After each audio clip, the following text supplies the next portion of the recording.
In a quiet corner of North London, a group of pioneering women are laying the groundwork for a new way of living. Aged between 50 and 89, the members of the older women's co-housing group, also known as OUCH, believe what they have created is one answer to some of the challenges facing those who live alone in an ageing population. It's quite a depressing situation, actually, when you reach your late 80s.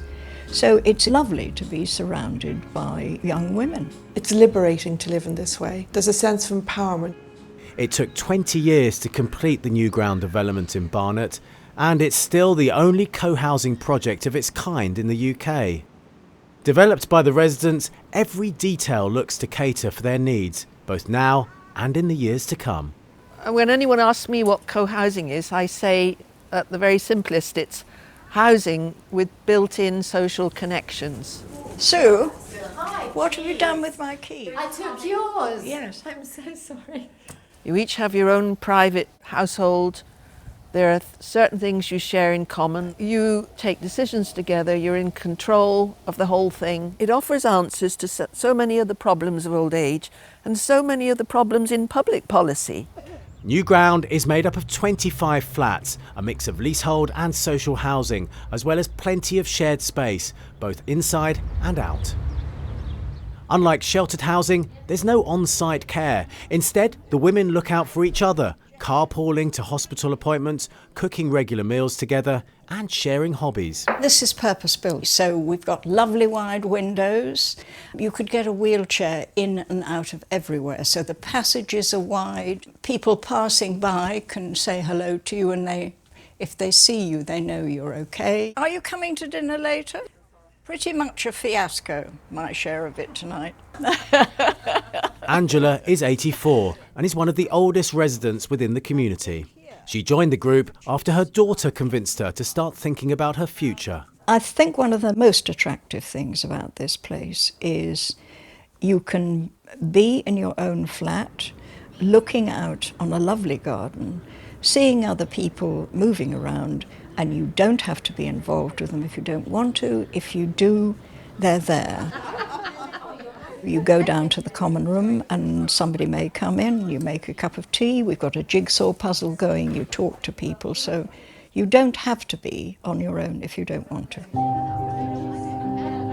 It's predominantly women in old age who live alone, and if you do get lonely and isolated, then there are all sorts of health problems that ensue from that. Maria helped to set up OUCH back in the 1990s after being inspired by similar projects in Holland.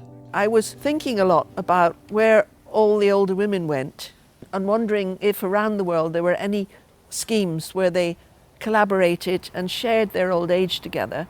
For older people, I would argue that it gives them a sort of conviviality and also a sense of staying in control of their lives.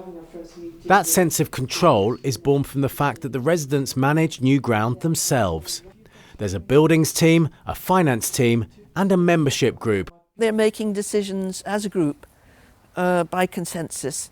I was in my mid-60s, and you start thinking about how you want to live in the future. You know, work, the structures of work change. Your kids don't need you in the same way. I wanted to be part of a community. I wanted to live with like-minded people, and I wanted to have responsibility for the way I was going to live. Whilst the benefits seemed obvious to its members, finding a developer and a local authority willing to embrace co-housing was no easy feat. There were hundreds and hundreds of women came through in those years, and a lot of them left because they just got fed up with waiting. Others had urgent housing needs. We had 2 or 3 who died. Making a reality of this site was a struggle. The local authority itself didn't want 20-odd older people moving in anyway, because they thought that they might make demands on the social care budget. It was a long exercise in tenacity, I suppose. The hard-won success of OUCH has inspired others who hope their path to co-housing will be smoother.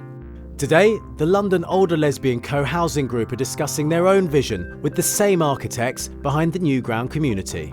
The thing everybody mentions when I go around is, oh, it's so great that there's light.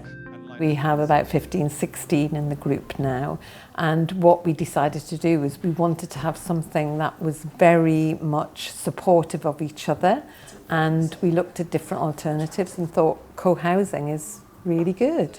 Jude believes that co-housing offers particular benefits to the LGBT community. Many of us are living on our own, are single, don't have children, and that actually a lot of older LGBT people end up going into residential care, and so we're hoping that through having a project like this we will actually involve more people who otherwise are very hidden in society. As women, as lesbians, we've had to do a lot of fighting, in a way, campaigning to sort of say we would like to live in different ways, so it feels as though as we get older we don't want to become hidden again.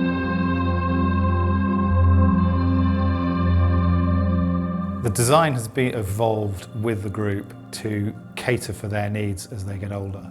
So conversations had to be had about people may have falls, they may need walking frames, wheelchairs. At the same time, they want them to feel like homes, and for that group of women, not just homes, but beautiful homes full of beautiful things. This summer, the GLA established the Community-Led Housing Hub, aimed at offering support to groups in the early stages of development. In London at the moment, we've got about 60 or 70 community-led housing groups or schemes. There's a lot of interest, but much of that is somehow dampened because of the complexity of some of the process.